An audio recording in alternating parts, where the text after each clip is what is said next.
The Week in Art is sponsored by Christie's. Visit christies.com to find out more about the world's leading auction house since 1766. Auction, private sales, online, art, anytime.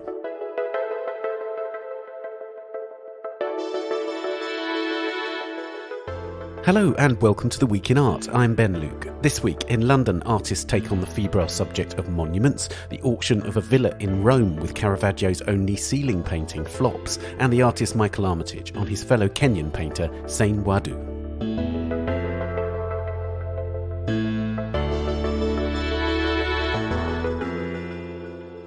Louisa Buck visits the exhibition Testament at Goldsmiths CCA in London, where 47 artists are tackling the subject of monuments and statues. She talks to the gallery's director, Sarah McCrory, and the artist Adham Faramawy.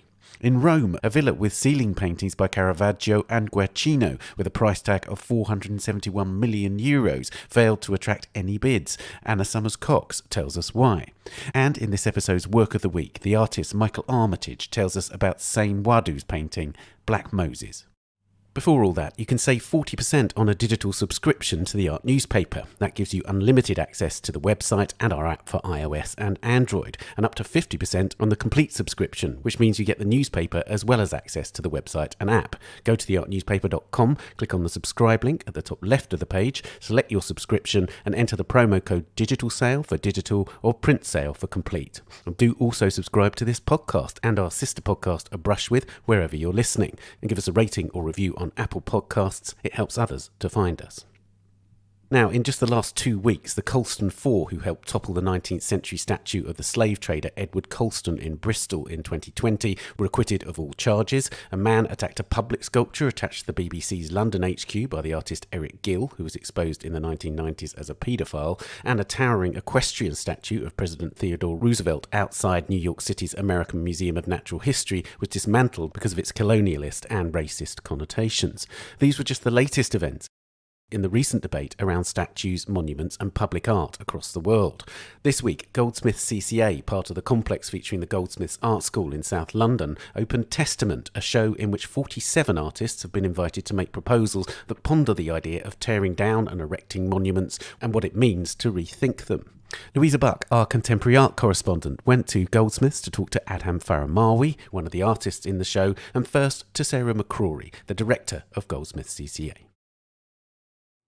The notion of a monument has become such a lightning rod for so many different issues, grievances, movements. I mean, never more so than in the last year when we're thinking of Edward Colston, the toppling, and indeed the acquittal of the Colston Four in Bristol, the recent chipping away at the Eric Gill sculpture outside the BBC by an angry Rights for Fathers protester, Confederate statues toppling, governments using all forms of monuments for their agendas. I mean, it really is a lightning rod. So it's a very timely moment, Sarah, to be having this exhibition. I mean, I imagine all these things were reverberating in your head when you thought about putting together Testament and inviting these 47 or so artists to take part.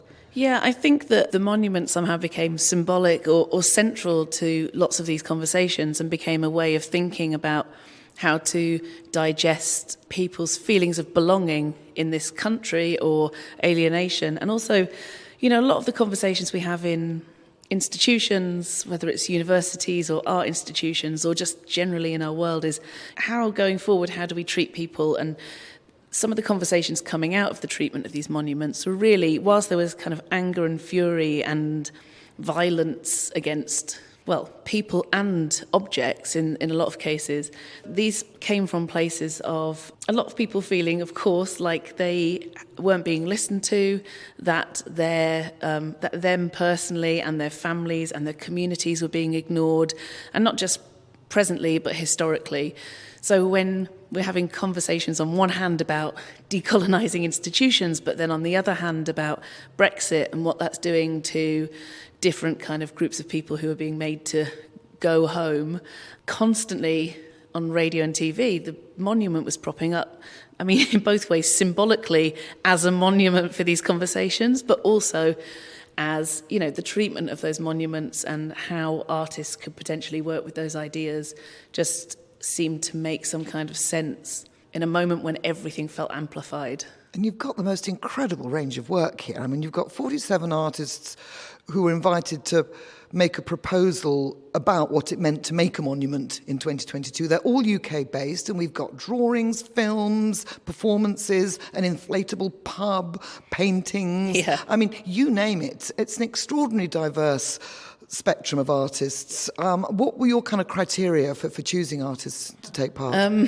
That's a pretty good question. I mean, it was initially Natasha Hoare, the curator at the time, who's now on maternity leave, and then Phoebe Cripps, and I all kind of just floated lots of ideas of artists who we've worked with before, who we thought would tackle the idea in different ways. Some of the artists, it's really their kind of modus operandi anyway. You know, if you talk about people like Jeremy Della, who has a history of working in the public realm and working with these ideas. So some artists made sense because of their work already, and knowing that they'd come up with a great idea. And then there was the flip side of that, is not just wanting to ask the kind of artists who are good at making public art projects or proposals or working in the public realm. So we also invited filmmakers, we invited people whose practice is mainly painting. And we were looking here at an Alvaro Barrington, We an are. enormous concrete painting with symbols around the edge, bits of cardboard box, a beautiful poem by Tupac Shakur about the rose growing through the concrete. So you wouldn't think about him as a monument maker. I mean, I think a lot of his previous sculptures and paintings, they include materials that kind of nod towards permanence and weight and heft, and also a lot of his work is really about, you know, his place in the world. A lot of his work's very personal, and Tupac is a really important figure for him. So a lot of the works as well touch upon ideas not necessarily around monuments or statues, but around kind of class and race and inequality and other ideas that are kind of made real through these conversations. So throughout the show, I think there's no work particularly that poses any answers. It's just conversations and questions about you know, how we think about history now. How do you rethink history? How do you consider and respect people who feel affronted and offended by the objects that exist in our society on a very direct level, but also those ideas, you know, that translate into our institutions, into our conversations about police or other people who are supposed to look after us. There's lots of very kind of contemporary news or contemporary issues that are bounced around within the galleries. I mean, making objects, but also taking existing objects and reclaiming them as monuments. I'm loving Jeremy Della's A Monument to Money Laundering. This is just a text, but it says, take any recently built skyscraper, high-rise, in the centre of London and rechristen it as a monument to money laundering. I mean, boof, that's a good gauntlet being laid down. Or Mark Wallinger's film that we're looking at as well, that charts the mound at Marble Arch, the great big grassy mound that he points out is the only civic work made during the pandemic in London. Exactly, and he's so brilliantly kind of mapped that sculpture or that object or that monument by looking at what happens around it, and in many ways, you know, that's part of the conversation we're having. If we look at historical monuments in existence, you know, actually the activity that happens around those objects. Speaker's Corner in this case, yes. Speaker's Corner, and it's, you know, of course, if there's any place for a kind of diversity of literal voices, it's Speaker's Corner. So his film is a great kind of testament to, that kind of diversity of conversation and voices and its relationship to a literal bad idea, she says, questioningly.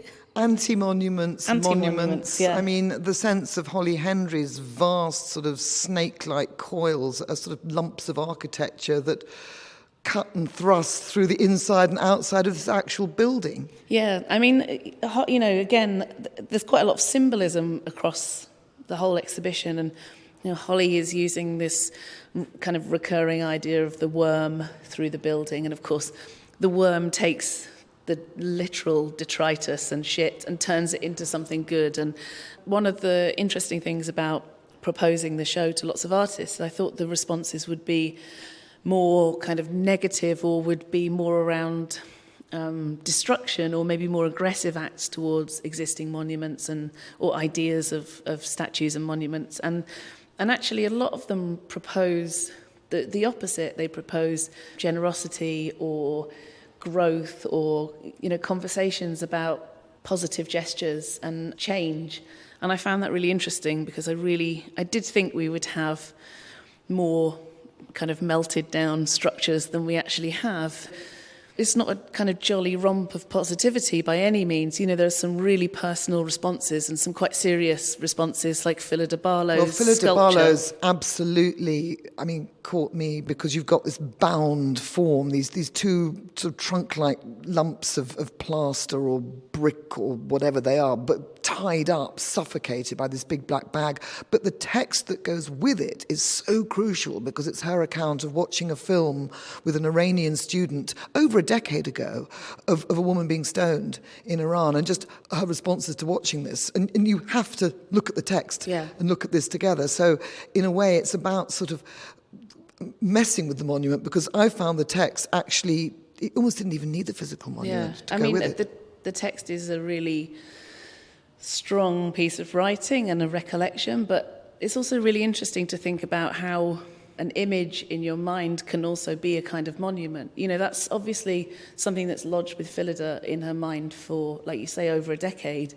And yet still, when asked to propose or to think about something for this show, she returned to this, this figure of a stoned woman wrapped, her broken body wrapped in material, and her shock at that, and then the conversations around what it means to be watching something like that, what it means to be a voyeur, but also how, if you look away, are you disrespecting that person's death? If you look, are you complicit? Yeah, exactly. And it's a really complicated work, and it's really beautiful and really heavy, and really both very stark, physically heavy and kind of emotionally heavy. That monument to that moment it's a really strong work. It's a really moving one for me. So do you feel this show, in a way, I imagine you're as surprised when the proposals started coming in, as you say, they're different in many senses to what you were expecting. So do you see it as a kind of vindication, if you like, of not of the power of the monument, but the power of art to bear witness, to give testament, as is the title, to the times in which we live? I think one of the things that's been really interesting about it is that I was surprised by what came in, and I was surprised at the kind of significance and the weight of a lot of the works. We really at one point thought we might have kind of 50 drawings or outlines or kind of Photoshop mock-ups of possible monuments, but we have a quite wild show, I think. And what I think is the outcome of it is that it's just raised many, many more questions, and every single work in the show is a kind of a starting point for investigating, probably in many cases not even the idea of the monument, but how an artist has approached something as a starting point for another conversation. Sarah, thank you very much. You are very welcome. I'm now joined by one of the artists taking part in this show, Adham Faramawy. Adham, you've made a proposal for a garden for parakeets. This is an interesting monument in a show that's got such a broad spectrum of different ideas around the monument, the monumental, what constitutes a monument, what should we preserve, should we actually be making monuments at all, whose decision? Why parakeets? Honestly, when Sarah McCrory asked me to be part of the show, I cocked my head and I was really suspicious, because we've known each other for a little while and we've never worked together before, and I thought, why me and why this? Which artist is it who would say, yes, responding to public monuments or the idea of public monuments is the centre of my practice, you know? So I thought about it, and I took some time to think about how I feel about monuments generally.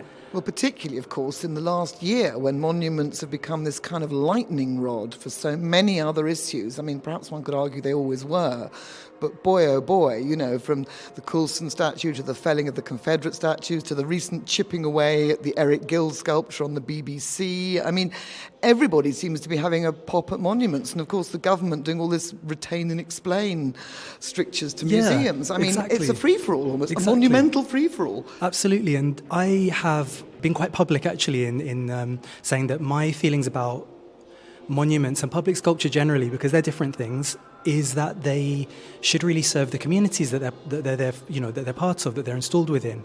And me as a Londoner and someone who grew up and lives in London, I've always been suspicious of them and the kinds of ideas and histories that they, and when I say they, I mean the figurative sculptures of mostly colonial and military figures in central London. They don't speak to me, they're not for me, and they don't serve any of the communities that I'm part of. So I just thought, well, what is it that you would do? What do I do with that? What kind of monument do I propose? I think that the way that I would do things is to, make a space for people, a space to use.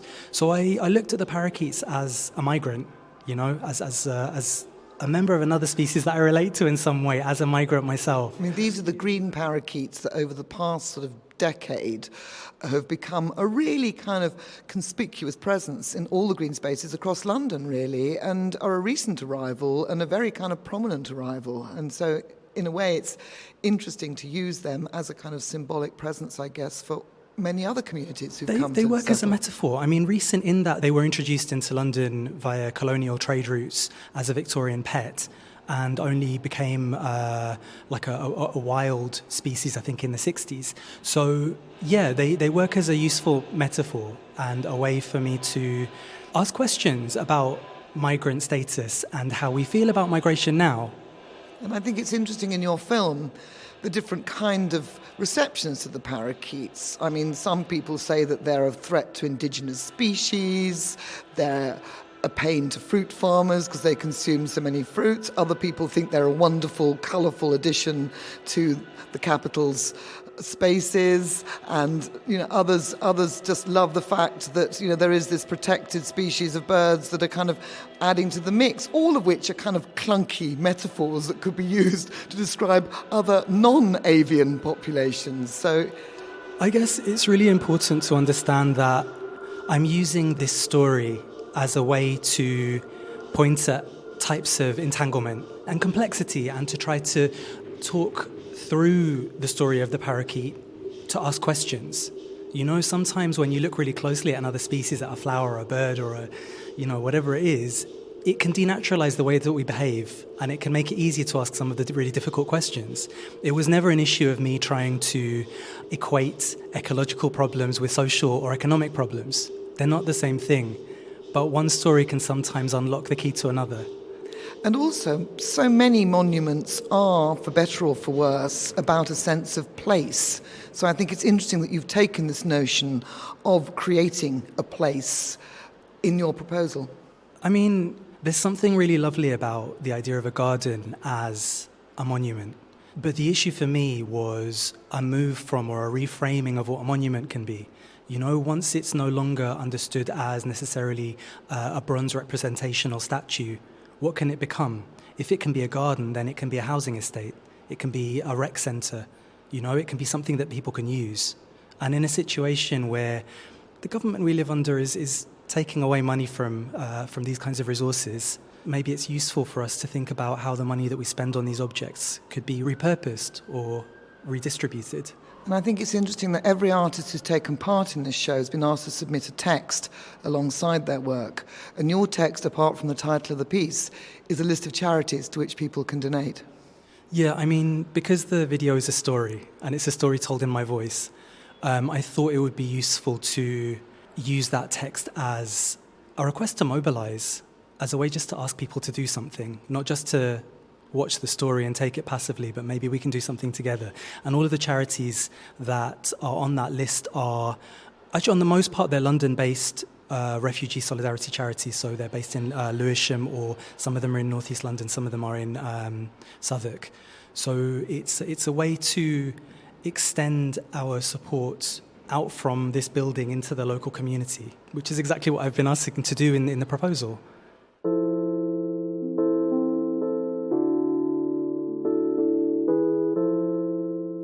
Adham, thank you very much. Thank you.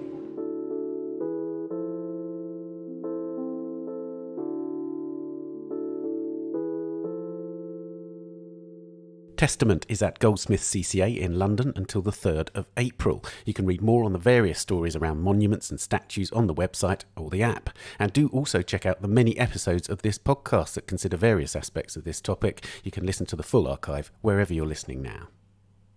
Coming up, the villa with a Caravaggio ceiling that failed to sell at auction, and Michael Armitage on Sane Wadu. But first, here are a few of the top stories on our website this week. The Dutch Senate has approved the purchase of the Standard Bearer, a 1636 painting by Rembrandt. As Lee Cheshire writes, the government in the Netherlands will contribute €150 million, while €25 million will be paid by the Rembrandt Association and the Rijksmuseum. The final price was €10 million more than previously expected. Despite the vote in favour, many senators voiced their concerns about the purchase because the work will be bought from the Rothschild family via a trust located in the Cook Islands, whose holding company is in the tax havens St Vincent and the Grenadines, according to The Guardian. Other senators questioned the timing of the acquisition during the pandemic and asked whether the authenticity of the work or its ownership could be assured.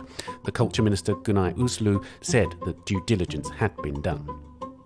British artist Tracey Emin is demanding that a neon work she gave to the UK's government art collection in 2011 be removed from 10 Downing Street over Prime Minister Boris Johnson's, quote, shameful behaviour, as Annie Shaw reports. Johnson was forced to admit to Parliament last week that he attended a bring your own booze party in the Downing Street garden in May 2020 while the country was in lockdown, though he maintains he had not realised it was a social gathering. Emin is not retracting her work from the collection altogether, rather she suggests it could be hung elsewhere, in a British embassy in another country, for instance. Emin voted for the former Conservative Prime Minister David Cameron in the 2010 UK election, and it was Cameron who commissioned the kneel. A sale of objects once owned by the freedom fighter and former president of South Africa, Nelson Mandela, has been called off after the South African Heritage Resources Agency told Guernsey's auction house that the items were potential national treasures and may require permits to leave South Africa. Arlan Ettinger, the president of the auction house, told the New York Post that many of the items were being sold directly by Mandela's family, which didn't apply for permits because they didn't know they had to. According to the German news site DW, Mandela's oldest daughter, Makaziwe Mandela Amua, approached the auction house to hold the sale in order to raise money for a garden and museum at Mandela's burial site. You can read these stories and much more on the website and the app. We'll be back after this.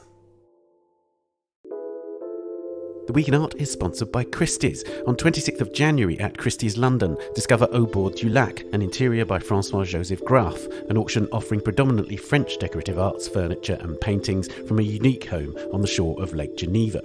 Meticulously assembled by Graf, the pieces in the sale were carefully sourced from renowned Parisian antique dealers, including works from highly regarded artists, designers and makers such as Sauvezi, Lièvre, Hoffman and others. On view at King Street from the 20th to the 25th of January, highlights include a painting by Henri Lucidane, a group of furniture by Lièvre and Viardot, an impressive collection of Art Nouveau ceramics, and a suite of Burgundy Japan room panelling painted with exotic birds. Explore the sale on Christie's.com to discover a unique and luxurious interior curated by a renowned designer and aesthete. Welcome back. Now, in Rome this week, the auction of the Casino Ludovisi, with its outstanding wall paintings by Guercino and Caravaggio and ancient Roman sculptures, had attracted enormous attention. The price tag for the casino was €471 million, and offers should have started at €323 million, rising in increments of a million. But the deadline to register interest in the sale was an hour before midnight on the 17th of January, and it became clear then that there were not going to be any bidders for one of Rome's most artistically spectacular buildings in the hands of the same family over 4 centuries. So what happened? I spoke to the founder of the art newspaper, Anna Summers-Cox, who's based in Turin, about the story. Anna, to begin with, what's a casino? A casino in Italian is a brothel, and a casino is a gambling establishment. But in the 16th century, a casino was a small villa on the outskirts of town, somewhere nice and green. So you come across these rather elegant little buildings which are called casinos. Okay, so in this case, the Villa Aurora is a building that was part of a grander complex, right? Well, actually, originally it was much smaller. It was built by Cardinal Francesco del Monte, who was Caravaggio's great patron, and it was really very small, and it's the core of this building, which is reasonably large. I think it's 2,000 square metres. But it was part of a much bigger complex with a big villa attached, and that's now the American embassy. And they sold off all the land in order to develop the Via Veneto, which we all know from La Dolce Vita. Indeed. So how famous is this villa in Italy? Is it or in Rome? Obviously, there's so much in Rome. So how sort of renowned is it amongst the people of Rome and more widely? Well, it wasn't open to the public until extremely recently. It was very difficult to get into. But in the Romantic period, before they had got rid of their huge park around it, people went there to look at this thing in the middle of this ravishing park laid out by Lenot, who did Versailles. And it got written about by Stendhal and other Goethe, Then it got somewhat forgotten because it was shut the whole time and also not always inhabited. And the person who's really brought it back to life is the current princess who married the prince in 2009, Miss Rita Carpenter from San Antonio, Texas, who not only made it habitable and lives in it, but actually opens it to the public 3 mornings a week. So, hats off to her. Indeed. We'll come back to her because she's a sort of key player in this story. But obviously, let's talk about the art that's in it. So it's primarily famous now for the Caravaggios, but they didn't come to light actually until the 20th century, did they? Well, that's extraordinary, isn't it? Because Bellori, who wrote The Life of the Artist in 1672, specifically mentions it and says Caravaggio painted this ceiling painting, which is perpendicular. I mean, you're looking straight up at, Pluto's bottom, but in order to demonstrate that he could really do dramatic drawing, because one of the criticisms that was levelled against him was that he wasn't sort of artistic enough, that he could only draw if he had a sort of a peasant woman in front of him. Mm-hmm. No, he said, I can do this too. Right, and that's it. So basically, there's this extraordinary foreshortening that we see from beneath, effectively, and it's a sort of mythological scene. Yes, mythological sort of. I mean, the figures are mythological. There's Jove, who, as we all know, is the head of all the gods. There's Pluto, who is god of the underworld, and Neptune, who is god of the sea.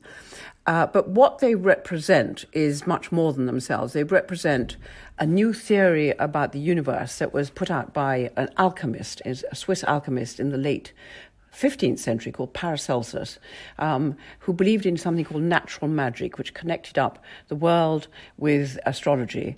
And he identified 3 more elements besides earth, air, fire, and water, which were salt, mercury and sulfur. And that's what these 3 figures represent. And then in the middle is a great glowing circle, which is not the world, but is a kind of the cosmos with some of the astrological symbols on it. And in the little room that is under this, Cardinal Del Monte carried out alchemical experiments. And so he was a sort of patron of the young Caravaggio, effectively, was he? Yes, he's one who sort of basically picked him out of the gutter and got him some really major commissions and gave him some major commissions himself. Now, as well as Caravaggio, in a way, there's a sort of subplot which is about the fame of Baroque painters in this as well, isn't there? Because there's an astonishing work by another great master of the Baroque period in there too, isn't there? Yes, after Francesco del Monte sold the Casino to a member of the Ludovisi family who were coming up big in Rome because their uncle had just been made Pope, which was, like winning the lottery. They wanted to have a really stonking ceiling painting in the entrance, and it's Aurora. Now, Aurora is the dawn, and she's driving her chariot, and as she drives, she's driving away the clouds of night. It's an incredibly beautiful painting. It's by Guercino, the Bolognese artist, and is considered his great masterpiece, and which is why the Casino Ludovisi other name is the Villa Aurora. Indeed. And also there are sculptures, right? So both ancient and of later periods. Mostly ancient. I mean, once upon a time there was a huge collection of ancient sculptures, 340 of them, but the Italian state bought 180 of them for the Museo Altemps, which you can now go and see it, a separate building, in the late 19th century. But I mean, in Rome, the Roman statues standing around, just like hat stands. So let's talk about the ownership then. So who owns it now? It belonged, until he died in 2018, to the Prince Boncompagni Ludovisi. and therefore had been in the family for 4 centuries uninterruptedly. And now there is a difficult dispute because his widow is the Texan Rita Carpenter, who's done such good things for it, and 3 sons by the first marriage. And it's really very hard to see how they can resolve it, because by Italian law, an inheritance has to be divided up in fractions between the spouse and the heirs. And I suppose they've done their calculations about what the rest of the estate is worth. And now the great question is, what is this worth? And since it obviously can't be divided up physically, it's going to have to be sold. And that's how this auction has come about. So what's the value that's been placed on it? Or at least what was the value that was placed on it ahead of this auction that didn't quite happen? One wouldn't have started from this position if one was really planning to do it properly. Because it's a legal dispute, it's ended up in the hands of the tribunal, i.e. the court. And they normally sell bankruptcy shops, warehouses, motor cars. They hadn't the faintest idea what to do. So they went to an academic at Rome University, La Sapienza, and said, value it for us. And he hadn't basically got a clue about anything to do with the market. He just said to himself, well, this is quite a pretty good house, so that's 45 million. He probably took some advice on that. And then he just arbitrarily invented the rest of the price. So he said the starting bids are going to have to be 323 million. So deduct 45 million for the house, and all the rest of that is the works of art. But it won't sell until it's 407. It's got to reach 471 million. It's an enormous sum of money. Given that, and this is the big sort of snag, that you can't actually resell them except by reselling the whole building, because you can't take them off the walls and sell them as a separate entity. Right, so exactly. So basically, the key thing here is that because you can't sell them on, they're of little value to certain kinds of collector. So you need a very particular kind of person who's going to take this on, keep it together and look after it, right? Yeah, who's going to enjoy lying on his or her sofa and looking up at, the marvellousness of Caravaggio's foreshortened figures and the Aurora. And it's quite demanding taking this on, because this is a listed building, i.e. the state has said it's of national importance. With that comes a great deal of baggage. The state has the right to make regular inspections to see that, the conditions are right. You've got to open it to the public. And what's more, they've got the right to preempt the sale within 60 days of somebody buying it. So whoever bids for it isn't even actually certain that they're going to have it. So it's pretty unattractive. So this auction house, acting for the tribunal, said that they sent out 20,000 pieces of information to the richest people of the world. They said Bill Gates and the Sultan of Brunei. Well, I can't imagine the Sultan of Brunei having the faintest interest in buying this. And sure enough, not one single person registered interest in buying this remarkable, wonderful building. But you say it's a national monument, so is the state at all interested in buying it? Could the Italian state buy it? That's all a question of price, isn't it? The state has a great deal to spend its money on at the moment. And of course, there's shrieks of protest from the general public who say this is a great masterpiece, it should be in public hands. But actually, it doesn't really need to be in public hands. The American princess has shown that you can have it in private hands. They will look after the building, they open it to the public. And, frankly, what more do you want? But you've got to find somebody who's got that mentality. But isn't that also something which runs counter to sort of a lot of attitudes in Italy towards cultural heritage? Yeah, the old communist adage, the private ownership of art is theft, is still somehow rooted in the minds of people, including young people. And so one sees wonderful buildings in Italy falling to pieces because they would rather that they remained neglected in public hands rather than got sold on to private owners who might look after them better. Right. So we've reached this point where, as you say, there were no bids. So what happens next? Well, this is where the whole thing becomes completely mad. By the law of the tribunal's auctions, it has to be offered again at a 20% reduction. And if that goes unsold, then shortly afterwards they offered it another 20% reduction. So if you can imagine, if indeed the Sultan of Brunei were interested, he would be sitting on his hands at the moment waiting for the house to fail to sell numerous times, at which point the price would be much lower. And is there any sense, obviously at some point it becomes more attractive to more people. So it's a guessing game between anybody who is interested, right? So as you say, they can keep going with each increment of 20%, but at some point it does become affordable to more people, perhaps. But at the same time, when at what point in the future does that happen? It does it dwindle down to £10, and then I'll have it.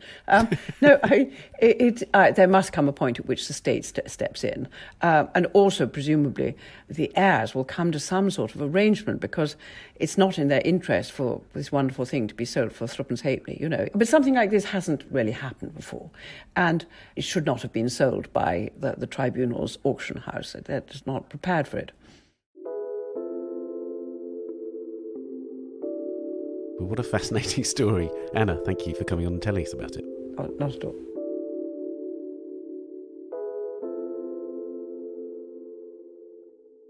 You can read Anna Summers-Cox's reports on the Casino Ludovisi on the website or the app. And finally, it's time for the work of the week. The Kenyan-British artist Michael Armitage has helped found the Nairobi Contemporary Art Institute, which opened last week. Its first exhibition is dedicated to the Kenyan artist Sane Wadu, and Michael's chosen to talk about Wadu's painting Black Moses, made in 1993.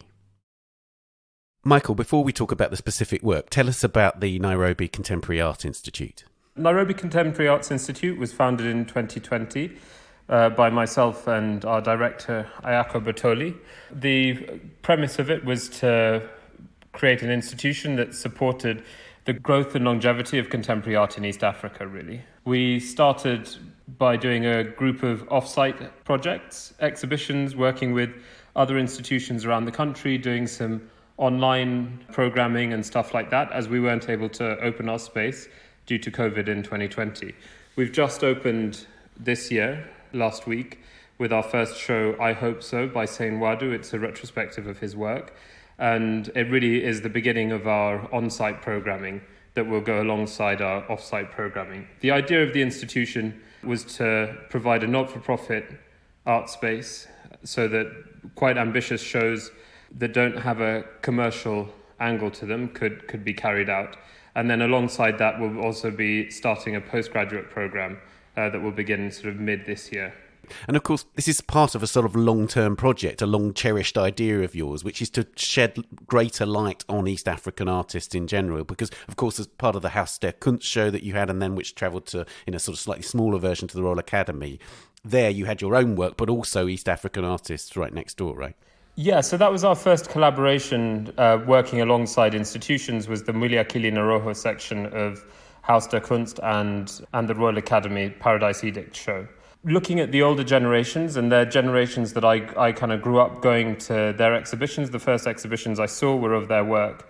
And then growing up and becoming an artist myself and spending time here, I was struck by the fact that the younger generation of artists, younger than myself, that is, had never heard of a lot of these artists, let alone seen any of their work, because the institutional spaces that we had were either, some of them were dying out and others were, in turmoil and didn't show the work of these artists. So I was a little bit, as an artist, I was kind of a bit shocked, because I don't know where I would be without having my own place mapped out by the artists that came before me.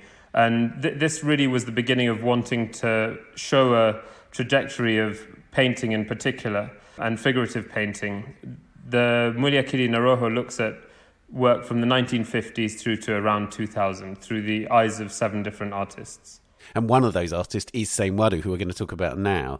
Now, he's got an extraordinary biography, actually. Tell me something about Sane.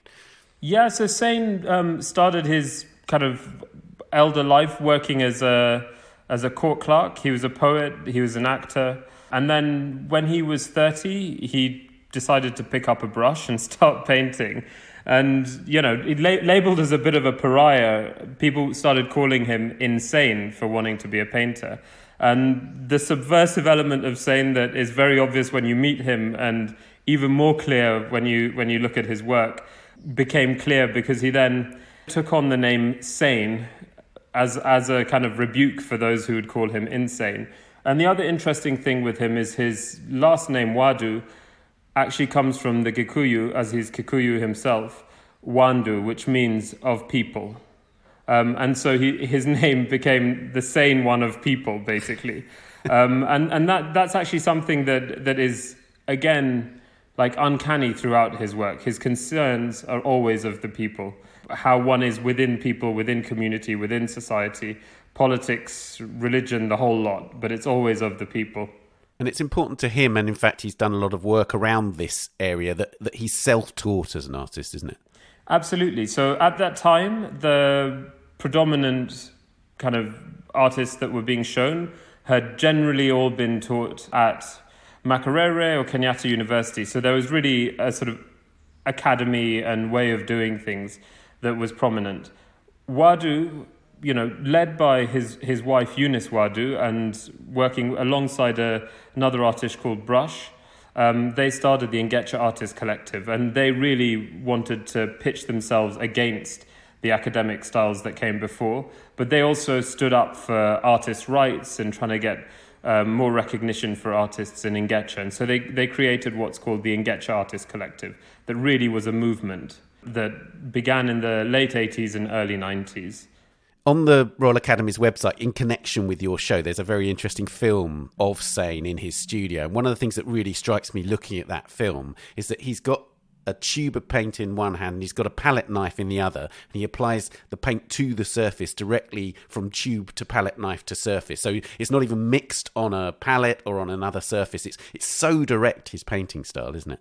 Yeah, absolutely. And that really began to evolve after they started the collective, and kind of both their language, the way he literally languaged the text that he has in his work. He would continually try and subvert what came before, spelling his name wrong, sometimes writing letters backwards. And that really carried into the painting language, where instead of having what was quite thinned down gouache paintings that he mainly did before, he started to apply the paint much more crudely and directly, using a palette knife almost to sculpt the impasto surfaces that he was building up. And that kind of philosophy of against the academy really runs through and really shifted how he made work.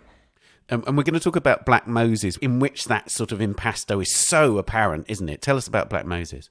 Yeah, so maybe I could just read a little clip from the extended notes next to the painting. This was written by the curator of the show, Mukami Korea. And talking about the show, she says, quote, "In this painting, Wadu references the biblical story of Moses taking the Israelites out of Egypt into Canaan. This serves as a reflection on the nature of political leadership in Kenya and its use of Christian religious ideology to promise change and a better future for its citizens. In Black Moses, the figure of the leader, the Godhead, sits above a mammoth of people seen to be in a state of distress. Some prostrate, many on their knees and with raised hands. The density of the figuration invokes the trite phrase, a sea of people.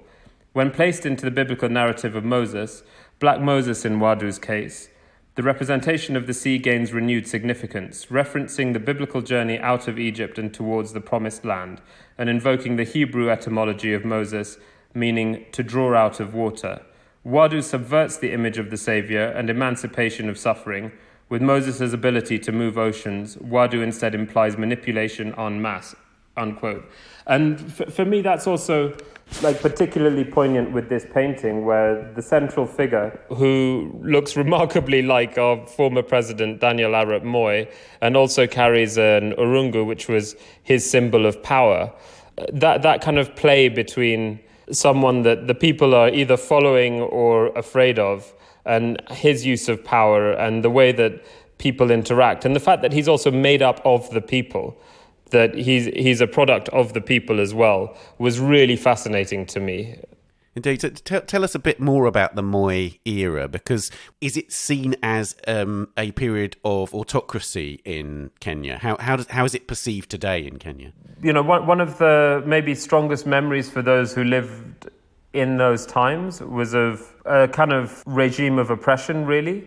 Human rights violations. Also, Kenya at that time, was under a lot of restrictions globally from some of the global powers because of Moi's regime. And so it was much more kind of self-sufficient in a sense. But Moi's regime was, kind of synonymous with police brutality and, a stifled economy as well.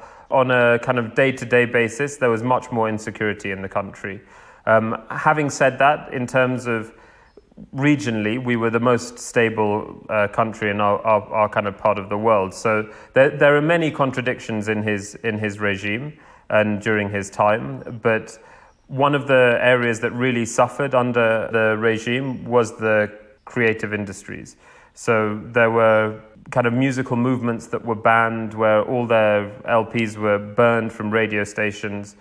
Generally in theatre, I remember watching a play by Ngugi wa Thiong'o, who was also in exile and had been attacked by members of the police forces, leading to him going into exile and nearly beaten and killed several times. I was watching a play of his when I was at school, and one of the scenes was of the security forces reading letters as they were posted through the post box, against this kind of steam from a kettle. So that kind of was the undercurrent of those years that Moi was in power. And has Sane Wadu sort of explicitly said to what extent this painting Black Moses is about that era? I mean, as you say, the likeness is sort of uncanny. So, but has he ever sort of talked about how significant it is in relation to that particular story, if you like? Wadu never explicitly says anything. I think he's fantastically opaque, and I think you just have to use your own imagination and powers of interpretation to take the painting to mean what it does to you. That's great. And tell me more about the show, because his work appears to me, at least, to be enormously diverse in the sense that you can have animal paintings or flowers, but also sort of powerfully narrative pictures at the same time. Yeah, absolutely. So, I mean, when tracking the evolution in styles and ways of thinking, we started with quite literally his first painting he ever made, his first oil painting, his first gouache, and they really begin with very close visual references to the work of painters like Elimo Njau, who had taken on like a lot of Pan-African ideas, taking some of the things that the colonials had brought over and using them to interpret indigenous stories or retelling of, for example, Christian stories, but using indigenous settings to do that, to really own some of that language. And Wadu starts off with a language that's quite close. Once he forms the collective with his wife Eunice and brushes, that's when he really begins to evolve his style, and things get crude and crazy very quickly. You can go exactly like you say, from paintings that really are quite beautiful and peaceful, like Ant Bear in the show, which is of an anteater where there's either glowworms or stars come down and kind of cover the anteater, to paintings like Black Moses, which have kind of much more explicitly political ideas and themes that run through them. And the language shifts to tell the story, really. Whether it's, as you say, impasto applied directly on with a palette knife, or if it's much thinner layers that are built up over time. Really, he does and is able to shift through a huge number of languages and considerations throughout the nearly 40 years of his painting career. And of course, like, you're living evidence, aren't you, of Sane Wadu's legacy, if you like, an artist sort of literally looking at this artist and taking on their ideas. And I guess one of the aims of the Institute is to create a whole new generation of artists who are going to look at this stuff and take it further. Is that right? Certainly, we would love to provide somewhere that the younger generation, and quite frankly, the older generations too, can come back and reflect upon the work. There were moments where I overheard, artists in their 20s saying, God, I've never seen something that was made before I was born, to the work that was made in 84. I know to some that seems like quite recent work, but when that isn't available, that's some pretty ancient stuff, and also just for some of those younger artists to see that someone has been painting for 40 odd years and is still going, even if the attention has faded and has come back at previous times.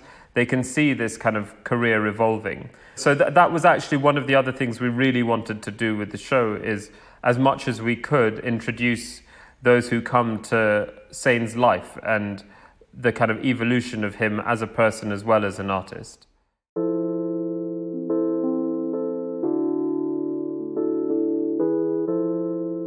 Well, Michael, thank you so much for telling us about the Institute and about Sane. Oh, it's an absolute pleasure. Thanks so much for having me.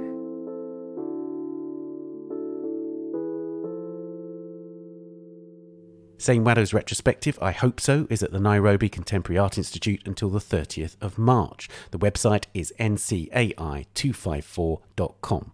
And you can hear Michael talking about many other Kenyan artists and, of course, his own work on our sister podcast, A Brush With. That episode was first broadcast in August 2020, and you can find it wherever you're listening now. And that's all for this episode. We're on Twitter at Town Audio and on Facebook and Instagram, of course. The Week in Art is produced by Julie Michalska, Amy Dawson, Henrietta Benthel and David Clack, and David also does the editing and sound design. Thanks also to Daniela Hathaway and to this week's guests, Louisa, Sarah and Adham, Anna and Michael. And thank you for joining us. See you next week. Bye for now. The Week in Art is sponsored by Christie's. Visit christies.com to find out more about the world's leading auction house since 1766. Auction, private sales, online, art, anytime.